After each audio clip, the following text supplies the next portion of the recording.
Welcome to the American Shoulder and Elbow Surgeons Podcast. I'm your host, Peter Chalmers, a shoulder and elbow surgeon at the University of Utah in Salt Lake City. Before we get started, I should mention the views expressed in this podcast do not necessarily reflect views of the American Shoulder and Elbow Surgeons Society, the University of Utah, the University of Colorado, or the institutions of any of our guests.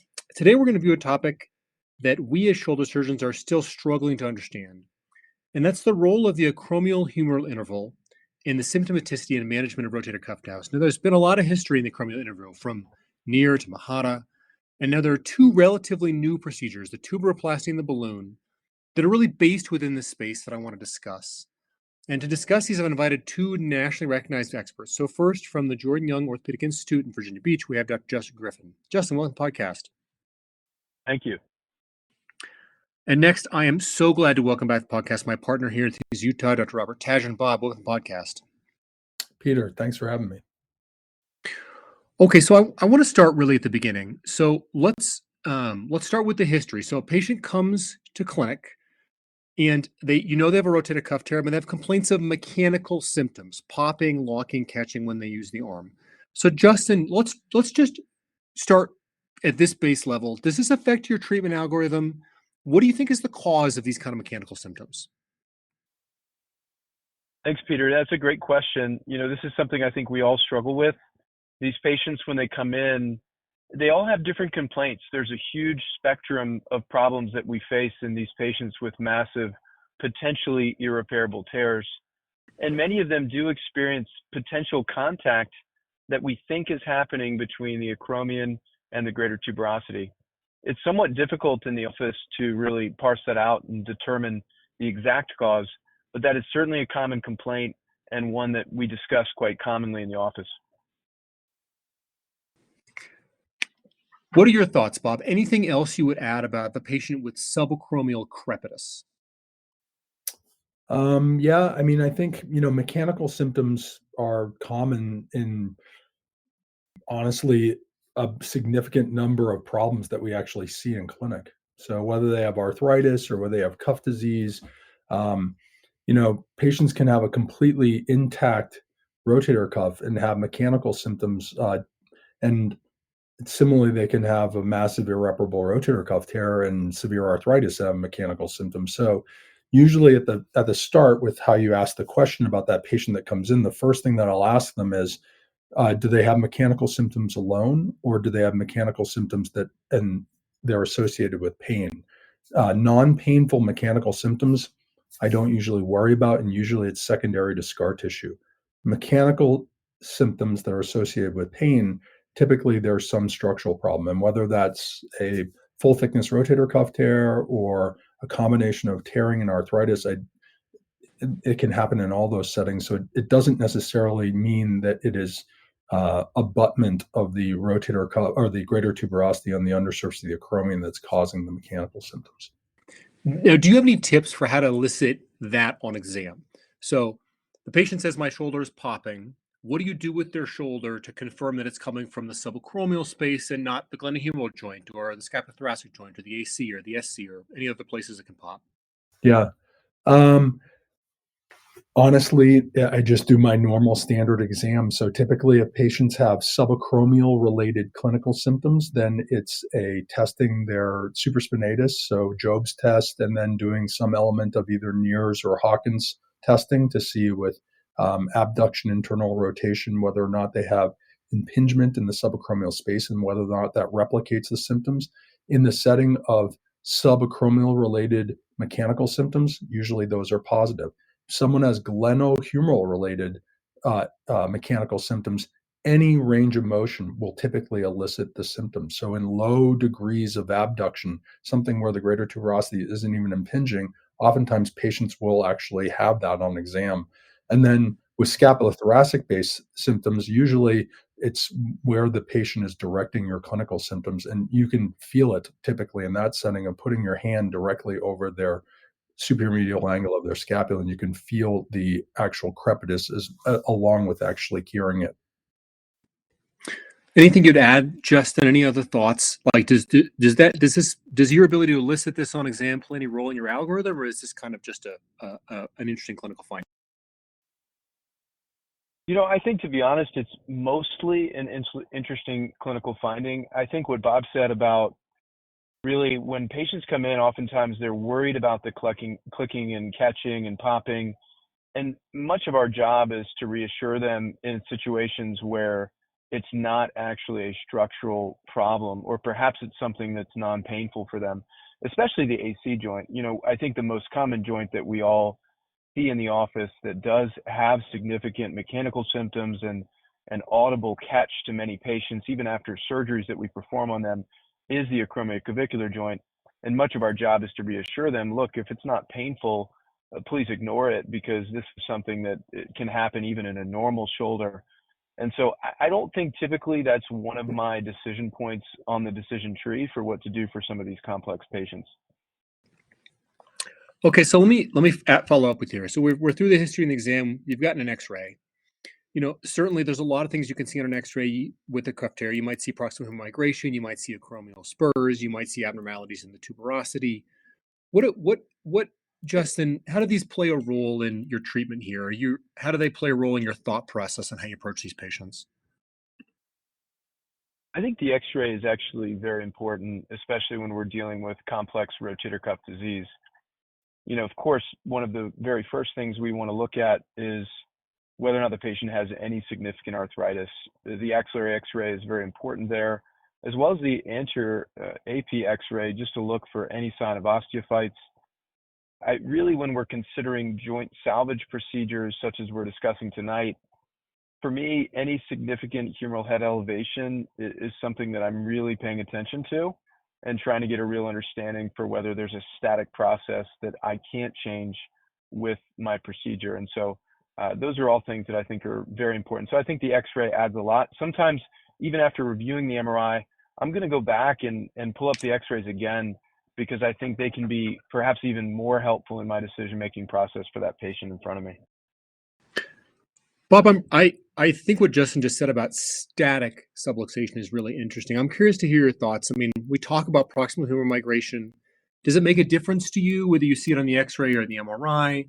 If you see it on one versus the other, like what does this tell you about the patient and where they are on the spectrum of pathology?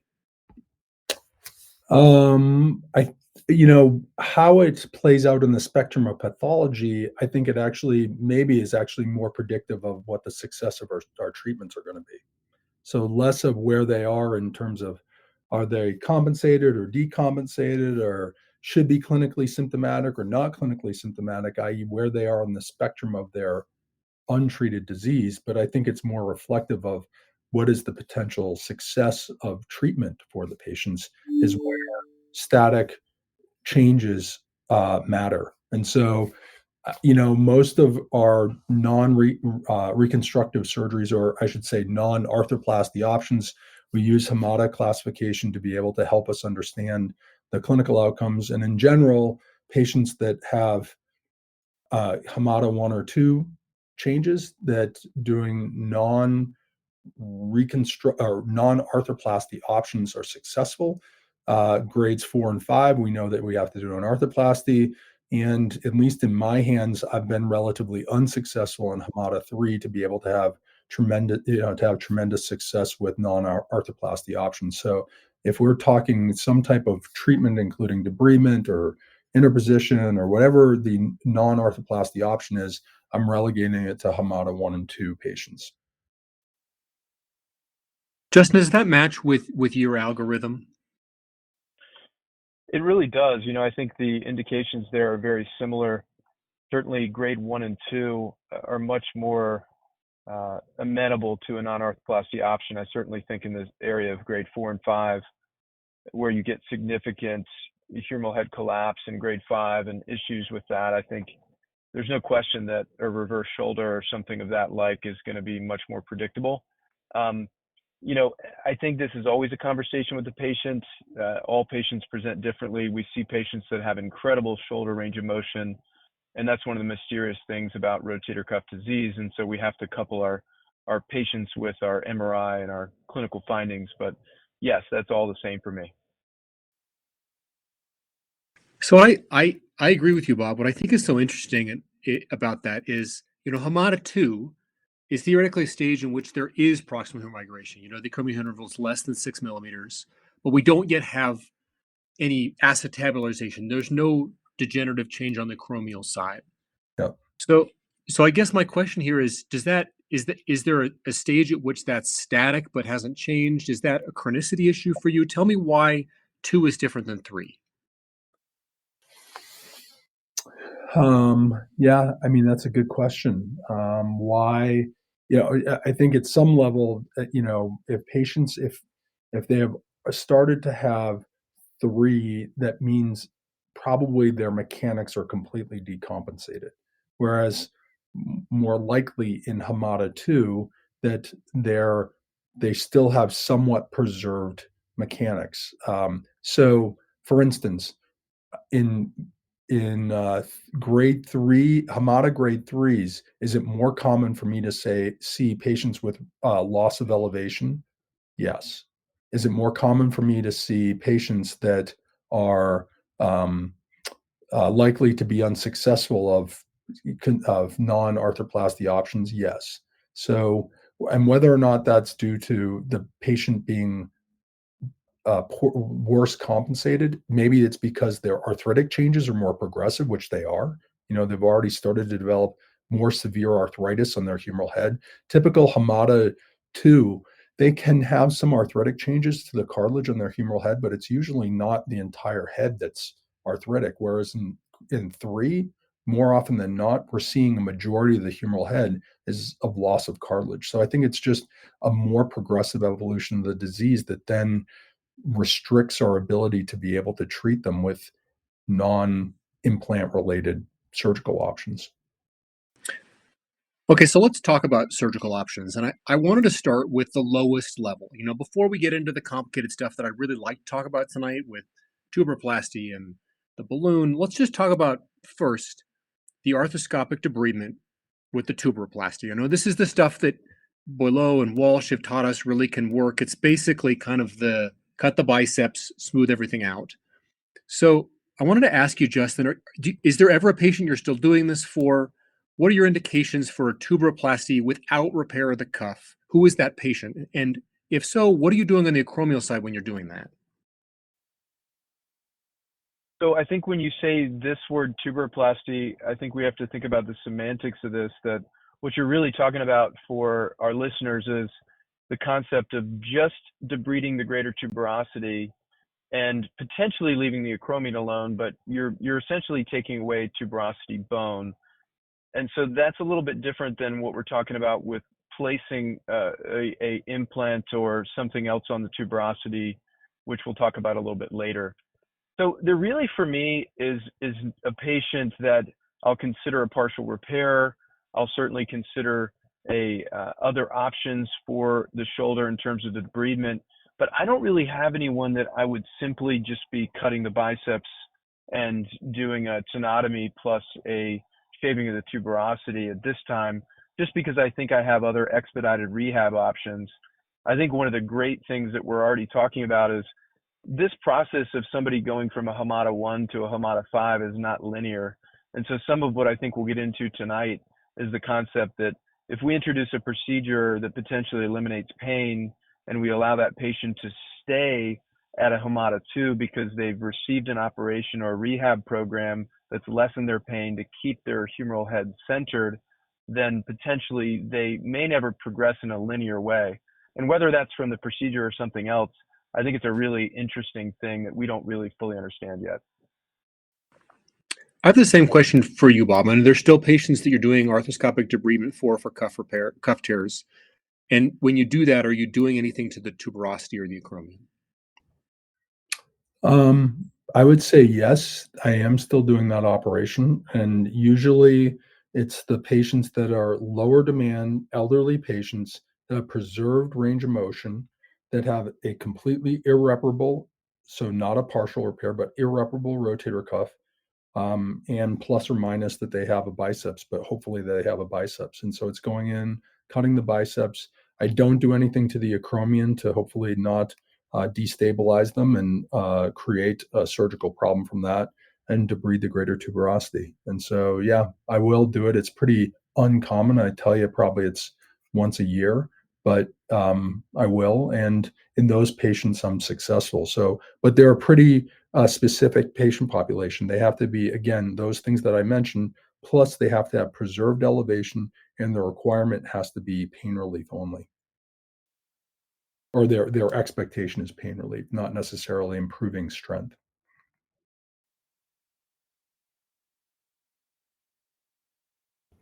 Hey guys, sorry I'm late to the party here, but been listening in, and what great discussion so far on these interesting cases. What do you do in the case, and let's start with you, Justin, when you can do a cuff repair, but you can't get the tendon all the way to the lateral footprint, so you're leaving some tuberosity exposed? Do you do anything different in this type of case with the bone on either side, or what's your approach in these cases? Yeah, so those are obviously challenging cases. I'll do everything I can to do a repair in that setting if I feel like it's the right patient for it. Obviously, that starts with the patient in the office and understanding what their expectations are, what their desire is for a non-arthroplasty procedure, which if we're at this point of attempting a potential partial repair, then obviously we've made that decision together. And so for me, I think there's a role for potentially medializing tuberosity a little bit. I do typically try to place a traction suture, perform appropriate releases, make sure that I've released not only above, but underneath the rotator cuff. And in many cases, if I'm performing a repair, I'm really able to get that over to the footprint. And so there's some unique tears where we're performing a side-to-side repair. But most of the time, if I'm performing a repair, I'd like for it to at least get to the footprint. I'm not at this time doing any interpositional grafts. There are certain situations where I will do the biologic tuberoplasty with a cable reconstruction, which we can talk a little bit more about. But I do think that getting the tendon back is a prerequisite for me performing what I would call a partial repair without a gap. Bob, how about you? What are your thoughts here? And Justin, I do want to get back to you on your cable reconstruction, but I want to keep this question going. What happens in your cuff repairs when you can't cover the bulk of the tuberosity? Yeah, so usually I don't cover the bulk of the tuberosity. So meaning that if someone has, the typical situation is there's a repairable infraspinatus, but an irreparable supraspinatus. On preoperative MRI, subscapularis muscle belly looks good. Supraspinatus is often chronic, retracted to the level of the glenoid with grade 2 to 4, probably 3 to 4 changes. And the infraspinatus muscle belly looks healthy. And in those situations, I'll go in, do releases, treat the biceps, do a tenodesis, and then I'll do a partial repair of the infraspinatus. More often than not, those patients have acute on chronic tears. So typically they're well compensated, full thickness supraspinatus tears that are chronic and irreparable, but relatively asymptomatic. The patient has a trauma, and then I'll go in and then I'll do an arthroscopic repair of their infraspinatus. It's pretty unusual for me to go in and do an arthroscopic partial repair, so infraspinatus repair, in the setting of someone that just comes in with chronic atraumatic onset of clinical symptoms.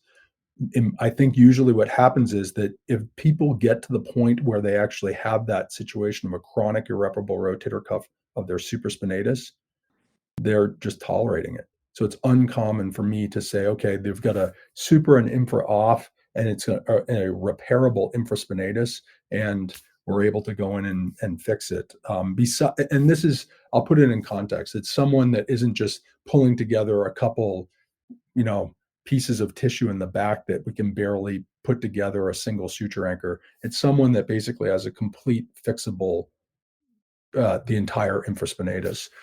If they have some shreds of infraspinatus that you can just pull back, I can't really have much expectation that that's going to heal.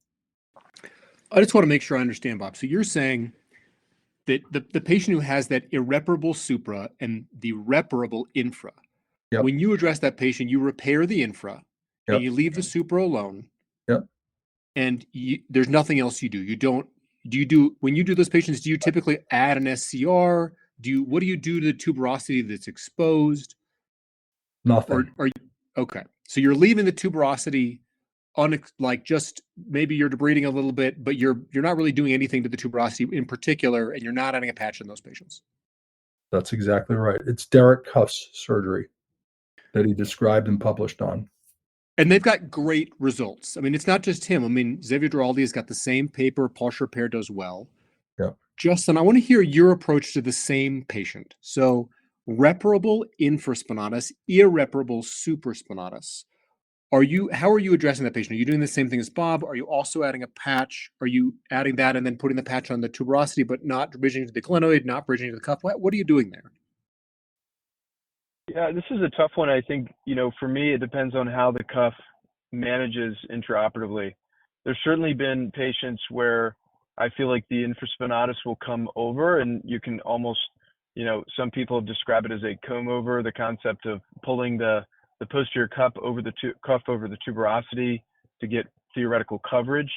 And certainly I've done that, and those patients have surprised me and surprised all of us as far as how well they've done. And I think the concept of a partial repair, there's no question in the world's literature that it's done very well in many series. And so I do partial repairs, but I do think that there's a role for those patients where you really can't get a reasonable partial repair even from the infraspinatus. And in those patients, I would add in a tuberosity graft, a tuberoplasty procedure, getting something to cover the tuberosity, which I think is the most important part of all of these procedures. So tell us how you're doing that, and who is that patient? The patient who has infra and subscap intact. Who is the patient you're doing that procedure for? So I think the indications for this are critical. I definitely don't think it's for everyone. I think it's somebody that you have to have an in-depth discussion. First, it begins in the office to say, look, how old is the patient? How active are they? Do they have preserved motion? The patients that I do this on do not have real pseudoparalysis. They can elevate the shoulder above 90 degrees. They have an intact subscapularis or a highly repairable subscapularis in the sense that that is going to do very well with potentially an upper border and upper 1/3 repair. They do not have significant glenohumeral arthritis, and they have a massive, truly irreparable rotator cuff tear. A lot of these patients, I will put on their consent form possible biologic tuberoplasty, and many of them, I'm very happy that I'm able to repair it. And so I will always err on the side of a repair if I can achieve one. So it's less common than it is common for us to do it, because many times we're able to actually get that tendon over.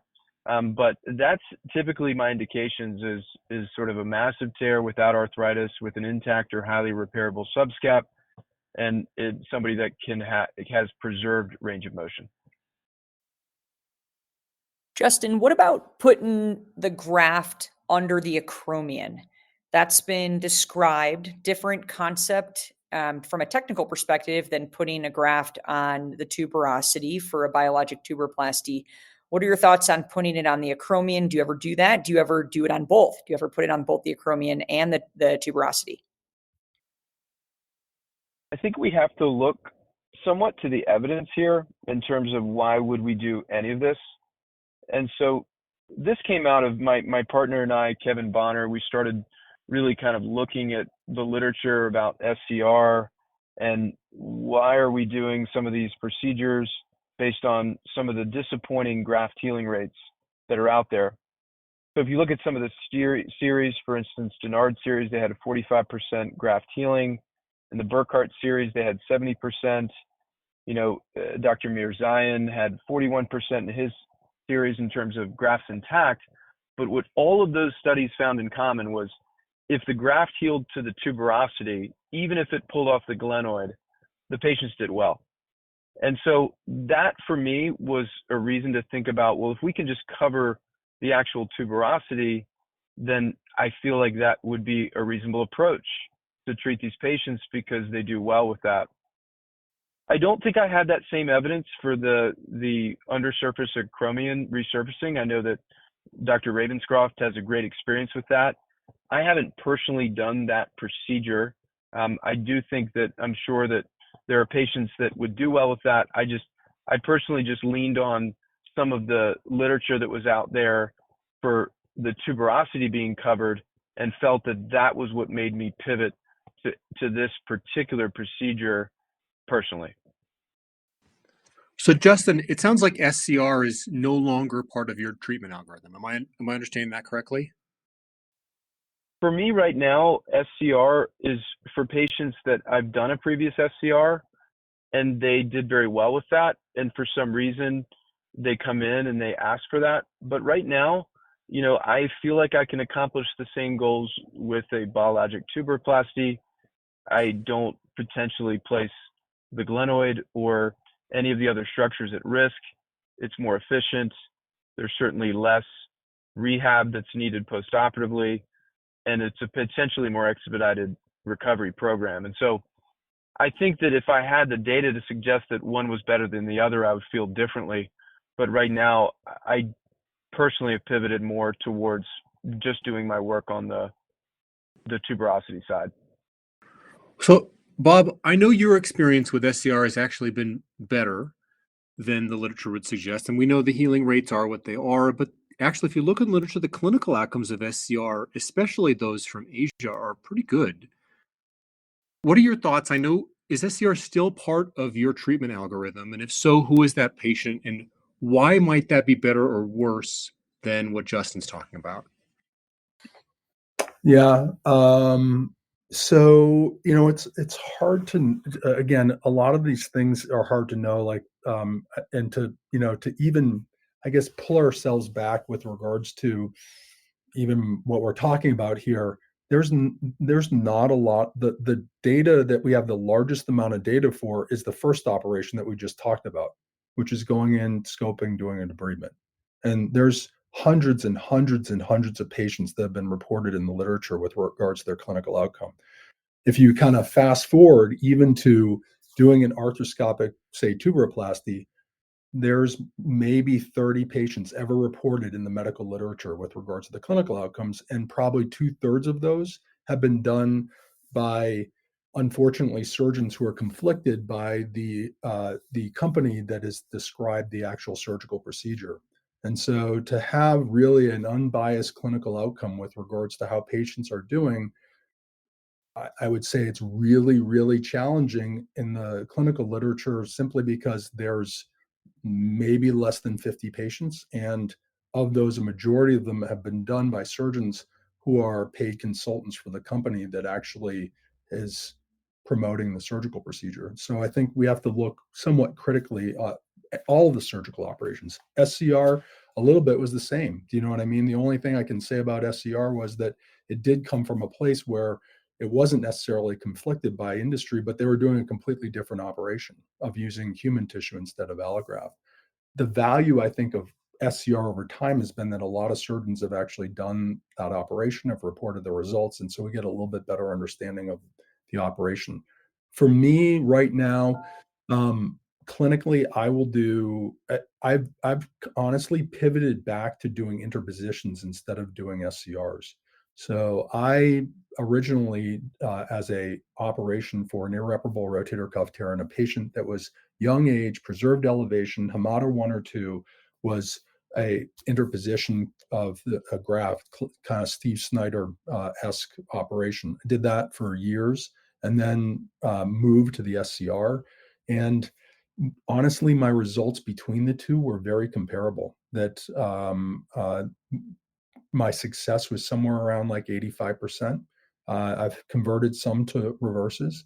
I've had a lot of people that have had good results as well. The benefit of doing just an interposition is it's just less implants, and so the cost is lower. The surgical time is equal, and I think the patients do just as well.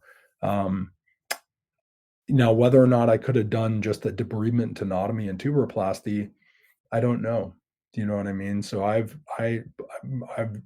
myself used an operation that was maybe hopefully recreating more of a anatomic situation as opposed to just doing a tuberoplasty in patients that were younger. And that was my only criteria of older versus younger. I would do a reconstructive operation as opposed to just a debridement. And so, and the tuberoplasty itself, meaning biologic tuberoplasty, may go down the route of having the same clinical outcomes as an SCR, as an interposition.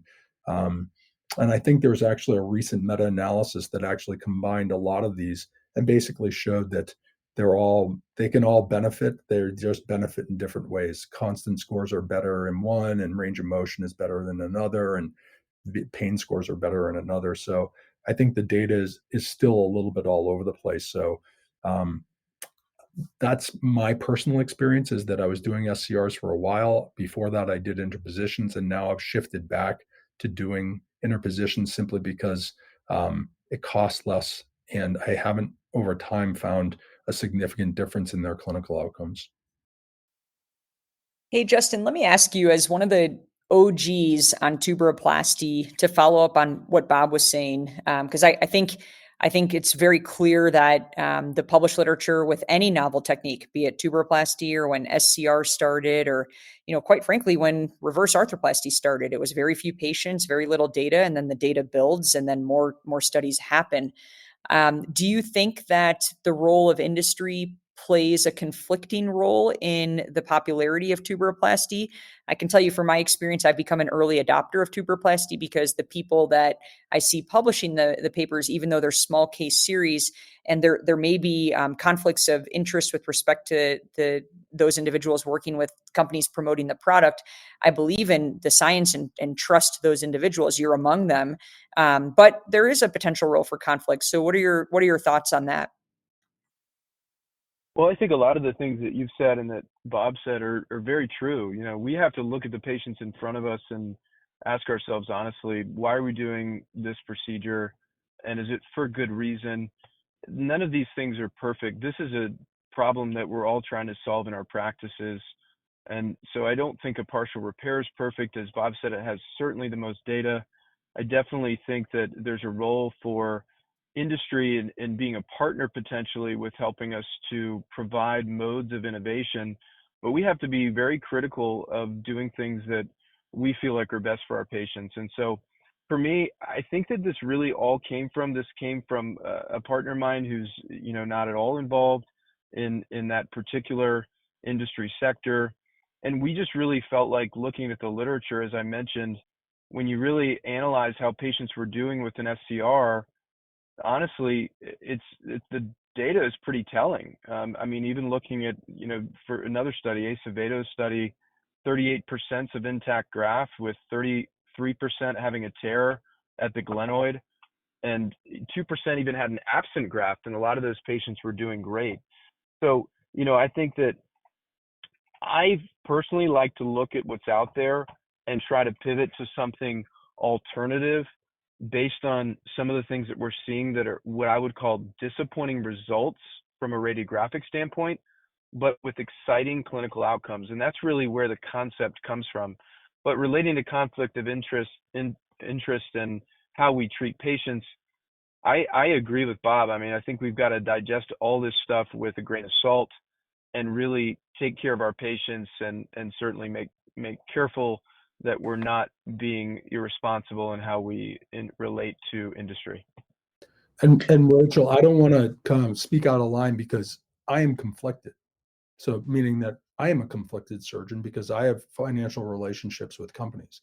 And so at some level, I'm not, I actually think financial relationships with companies is actually a good thing because it does actually afford research and science to be able to be done. Because a lot of times some of these studies, especially in larger in a larger setting, are really hard to do because they cost a lot of money.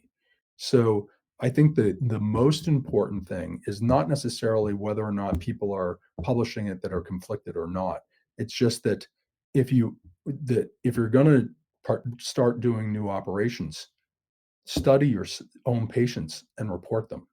And so prospectively collect data in a large fashion, a way that's well designed, create well designed studies that can answer questions, and then publish them. And whether you're conflicted or not, as long as the research is actually done in a really structured way, and potentially it can help us answer questions, then I think industry relationships are a natural part of us doing what we do. And so, and I think they're actually critical for us to be able to perform successful research to evaluate these products. So it just has to be done in a way that is that it has to be done. So just adopting techniques without actually researching your own patients, I think is I think we all of us could do better. But more importantly, that if we can collaborate and perform really well performed studies, then we can start answering questions on a large scale that can hopefully help drive us towards the best surgical solutions. Yeah, and that leads totally to, agree. we're sorry, Rachel, No, but go ahead, we're Justin. definitely, I was just going to mention, there's multi-center studies going on that, to Bob's point, I think that we're fortunate to be able to partner with industry to be able to really innovate and push some of these procedures forward, where some of that would be very challenging. And I think that the big thing is we just have to be able to digest it and understand where the information is coming from. But to the point made, that I do think that having industry partners that are passionate about furthering technology and new developments is a critical thing for bringing the best care to our patients. And it does actually make a difference potentially for our future outcomes. Yeah, I totally agree. And Bob, I'm glad you brought up that point when you did. I think for our listeners, sometimes, especially our younger listeners in training, they may hear industry and think bad or think conflicted. I think we have to recognize conflicts. We have to be transparent when we have them. And I'm conflicted too. We all, I think all four of us on this call have various, disclosures and conflicts of interest. But as both you and Justin said, without our industry relationships and partners, this work just doesn't get done. It doesn't get done in a timely fashion. So I'm glad you brought up that point, and hopefully my question back at Justin wasn't too aggressive on that respect. I just think it's important for our listeners to understand the relationship that industry plays with innovative techniques such as the tuberoplasty, as well as the balloon, which I think Pete's going to ask about next. Yeah, I mean, this has gotten contentious, and we haven't even gotten to the balloon yet, which is I thought was going to be the most contentious part of the whole podcast. So let's reach the main event. I want to talk about the balloon. We haven't had any balloon on the podcast. I think that the evidence on it is, at the very least, maybe somewhat conflicting, and I don't know what to think. And Bob, you're one of the smartest people I know, so tell me, what am I supposed to think about the balloon? Who gets the balloon? When does it make sense? Does it work? How does it work? Well, I don't know about the first statement about that you said there, Peter, but I would say that because you're the smartest guy that I know, so we can. But I would say that the balloon. What do I think? The interesting thing is the balloon's been around for a long time, and there's actually a lot of data on the balloon from outside the North America, and in general, that data looks okay. Besides the study that was in Lancet, and then the IDE trial came out, and it was a non-inferiority study that compared partial repair versus balloon, and it basically showed that in general the balloon was comparable to partial repair. There were some actually aspects of partial repair in a balloon in that study that were better. And so I took that information as, okay, these are multiple sites, et cetera, and they have published experience that showed in some situations good results, in some situations, i.e. the Lancet data, maybe not as good results. And about understanding the limitations of that study that was published, and that there was patients in that series that were pseudoparalytic. There were patients in that series that were arthritic. So there were probably not the indications that I would normally use for a balloon. So how I have approached the balloon in my own practice is the same patient that I would do an arthroscopic tuberoplasty that we talked about. Low demand, lower demand, massive irreparable rotator cuff tear, Hamada 1 or 2, preserved elevation, pain as a primary complaint, not weakness. To instead of going in and just doing a debridement and tenotomy, it would be to do a balloon. And my experience is not large, but I've done somewhere around a dozen or so balloons. And I would tell you that anecdotally, so I have these patients. We haven't prospectively or retrospectively evaluated them yet, but anecdotally, I haven't noticed a significant difference in those patients compared to a debridement alone. And overall, my failure rate of going on to revising them is around 20% that I've needed to go on and do, and they then get a reverse shoulder replacement. So that's been my experience with the balloon so far, which honestly is pretty comparable to all the other surgical treatment options that we've already discussed this evening. Okay, so Bob, I think that's great. I appreciate you discussing your experience, and just because I personally have none, I'm still waiting for someone to explain it to me better. Tell me this. It sounds like your experience has been the same with the balloon as it was historically before the balloon. For these patients, you would just go in and do arthroscopic debridement, biceps tenotomy. Maybe you do a little bit of a, like a shave down the tuberosity. So if the experience is the same, how do I justify the cost of the implant? So I can tell you right now, for me personally, you have to make a decision as to whether or not for you the same experience is occurring.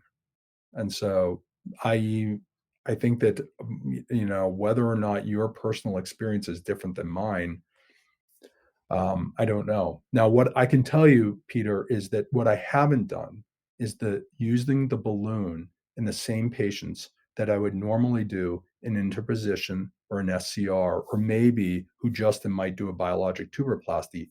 That hasn't been the population of patients that I've done it. So a younger patient, higher demand, that has an irreparable rotator cuff tear, Hamada 1 or 2, no arthritis, preserved elevation, pain is a primary complaint. I haven't moved to doing a balloon instead of an SCR, et cetera. So maybe it's my patient population.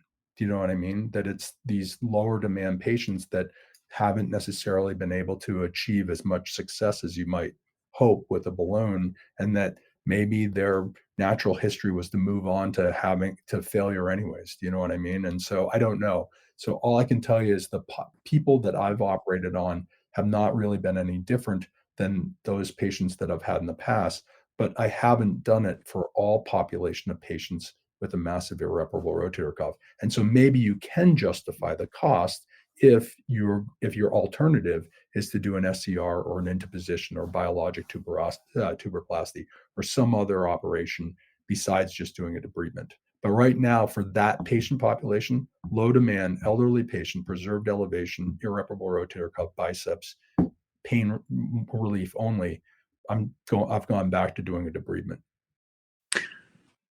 Now, do you help in terms of making the difference? That's extremely helpful to clarify, because it sounds to me like for you the balloon is not in the same category as the SCR interposition partial repair. I guess. Well, yeah, so it might be. It's just I haven't moved in trying to actually look at that patient population, because I wanted to start of using the balloon in an older, lower demand population, and that's what Got it. And I didn't necessarily find a dramatic success over just doing a debridement and tenotomy. What I don't know is in the same population, i.e., a younger, more active population under the age of 65 or 60, is a balloon a better operation than doing one of those other reconstructive operations that I discussed? I don't have the surgical experience to be able to actually tell you what the right direction is. And I'm not sure I don't know if I'm ready to go there. Do you know what I mean? Like, I don't know if there's enough clinical data out there for me to actually to say I'm ready to try that to my own patients. I think it's worth a study. You know what I mean? Like that is the study that would be great. Is a balloon versus an interposition or an SCR or something else in a higher demand, if you want to say, middle-aged 50 to 65-year-old person with an irreparable cuff tear, Hamada 1 or 2, pain only, randomized trial. That would be an amazing study. Justin, I want to gather your thoughts on the balloon as well. Do you think the balloon works the same way that your tuberoplasty works? Do you think it works the same as an SCR? Have you used the balloon? What are your thoughts? So I've not used the balloon, and I think that what we just talked about, it's a little bit different. So I would say that for the most part, if I was to consider using it, I would consider it in that lower demand patient that I felt like, would need something very different. And I just don't necessarily, I haven't come across that patient. For me, the tuberoplasty takes me a very short amount of time. So I think I'm more likely to do that in that patient that needs it. Most of my patients that I'm doing this on are higher demand patients that are not wanting an arthroplasty. I do a high volume of arthroplasties, as I know, all of us on this call do. And I just personally have done this in patients that are very active. And so for me, the tuberoplasty has been very reliable in that setting. Obviously, we've talked a lot about research, and I think that this is something that we're actively studying. We definitely are looking at the data, not only from ourselves, but other folks around the country. And people are doing it for different reasons. I see a number of surgeons that are doing it in lower demand patients. My population has been more in the higher demand group, but the ones that we have done quite well with no revisions. But again, I still have a conversation with a lot of those patients that are lower demand, and many of them just want that one operation of needing a reverse shoulder. It's a little bit different in the sense of it's an operation that we hope lasts forever, in the sense that we're retraining the muscles in both procedures, but the graft stays there forever, which I like. The concept of reabsorption concerns me a little bit. The concept of migration, if I'm being quite honest, worries me a little bit. And so I haven't had personal experience with it, but those are some of the things that have kept me away from it. Hey, Peter, can I ask Justin a question? Of course, please go ahead. Yeah, I would, just because of your experience and maybe even Kevin's experience, it would be great to know, have you guys done any MRIs at 6 or 12 months or even 24 months after one of the biologic resurfacings to actually see what occurs? Meaning, is the graft even still there? And the only reason I say that is because we haven't, and this is not necessarily the topic of this podcast, which is tendon transfers, which I'm sure Peter and Rachel have a whole other podcast talking about tendon transfers. But we've been studying my patients after lower trapezius tendon transfers, which, if you want to think there's an element of a biologic tuberoplasty that goes on with it, it just happens to also be attached to a muscle. And Right. Yeah. the interesting thing is that, and we've been following my patients up, we've been getting MRIs, ultrasounds, we've been getting EMGs. So we've been trying to study them as critically as we can. And 40% of the cases, the graft doesn't heal. And or at least in my hands of how I've done this. And when I look at the tuberosity of these patients, the graft is not there. It's physically not there. And if you look at the time of surgery, I mean, obviously, I've done basically the equivalent of like a double row tuberoplasty of the Achilles tendon to the greater tuberosity, and there is no Achilles that's actually there. It's gone. And so, what I'm curious is that it's a piece of atrophic, avascular tissue that we're repairing to the greater tuberosity. It would be interesting to see if is it because maybe it's me of how I'm doing the repair, or that it's attached to a muscle, et cetera. But Achilles allograft is probably the same thing as skin. Do you know what I mean? And I guess the question is what's the likelihood that that piece is actually still there? Because in a reasonable number of patients, I've seen that the Achilles is actually not even attached to the greater tuberosity. No, it's a really great question, and ironically you ask, but we just got approval through RRB to look at our biologic tuberoplasty patients with MRI, and Great. so we'll be looking at that carefully. Yep. I do want to mention that Rafi Mirzayan, who's sort of been one of the pioneers of this technique, he published a study of his 10 patients, and in that study, he reported his MRI results in 7 of those, which of course is a very low number, but Yeah. it showed a healed graft to the tuberosity. He actually recently shared with me his follow-up data to that, which has a much higher number of MRIs that he's performed and has experienced great healing. I do think that these grafts, these acellular grafts, seem to want to heal the bone, which is what we saw in the SCR studies. Yep. I think the concept of the tenodesis effect that was happening with the SCR, it's just a lot of tension to put between the glenoid and the greater tuberosity. And so I think if we release that tension and we're simply fixing it on the tuberosity, we may experience greater healing. And I say may because I don't have that published data yet. Rafi has a greater experience, but we'll be looking at ours critically, and it's a great point. Well taken. There'll be I knew that Rafi had looked at this in small number of patients, and I'll the next time I see him, I'll have to talk to him about. It would be great to actually look at what the MRIs look like because sometimes I'll be honest, I still love the lower trap. Don't get me wrong, and it's the interesting thing is that even in those patients that had a failed lower trapezius tendon transfer, their pain relief, functional improvement, their strength improvement compared to preoperatively using isobex testing were all dramatically better. So despite not having a completely healed graft to the top of the greater tuberosity, clinically, if I didn't do the MRI, there'd be no way for me to actually know whether or not these patients had a healed graft or not. So it'll be really interesting to see what the results of your study are. I think it really speaks to the rehab and the pain relief that perhaps this intervention adds more than just what we might see on an MRI. Yep. And some of those things we may never be able to explain with our data points. But to your point, it's some of these patients are doing amazingly well, and we don't fully understand it. Yep. Well, guys, I think we could talk about this all day. This topic is fascinating. I think it's a big area of interest for our listeners. I would love to ask each of you as we get toward the end of this podcast, what's the future? We're already pushing the limits with respect to doing procedures with, at first little evidence, but good promise, and now growing evidence. And, fortunately, we are following our outcomes and hopefully are learning from them. But what do you foresee is going to happen in the next 5 to 10 to 20 years with these patients where we're currently either doing partial cuff repairs, we're doing SCR, we're doing balloon, we're doing biologic tuberoplasty? What's the next step? Bob, let's start with you.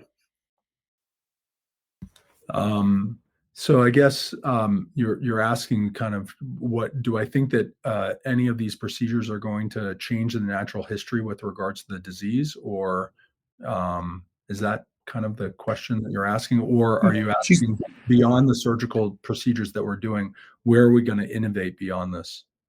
The latter. More innovating beyond this. Yeah. Yep. Understood. So yeah, I'll be honest. The next step that I see is potentially trying to prevent these problems from happening. And so, meaning that, my hope is that over time that we get better at getting rotator cuff tears to heal, and that we don't necessarily have to deal with as many massive irreparable rotator cuff tears. Similarly, if we have a better ability to be able to identify patients early based upon who they are biologically, that might be able to identify them early to say that these patients are at risk for rotator cuff tearing in general, that we might be able to not necessarily allow the horse to get out of the barn, so that the number of treatment options that we have to figure out to be able to treat massive irreparable rotator cuff tears goes down, because we're able to actually treat the disease in an earlier state.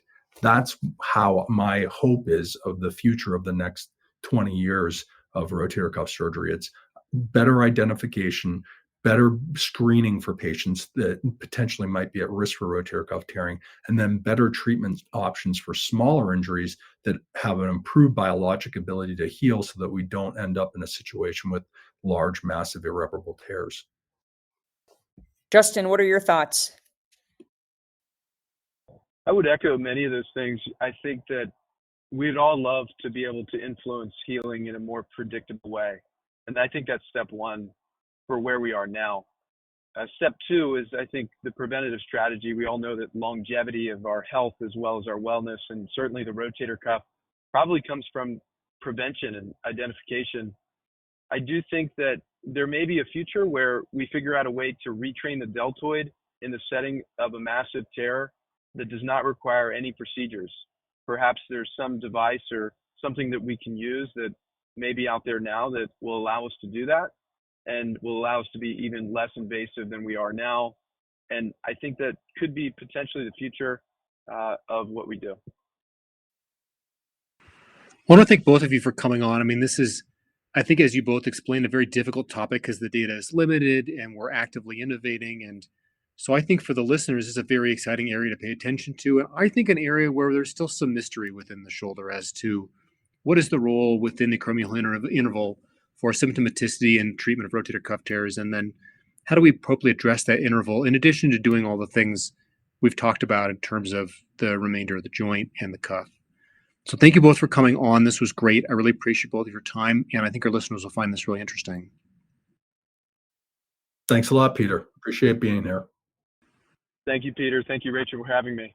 Thanks, Rachel. I'll echo Pete. I want to thank you both for jumping on and spending so much time speaking with us and speaking with our listeners. That is all the time we have for this podcast. Again, we want to thank our guests for sharing their knowledge and expertise. And for all of our shoulder and elbow listeners out there, please don't forget to subscribe. And for Pete Chalmers, I'm Rachel Frank, and we'll see you next time.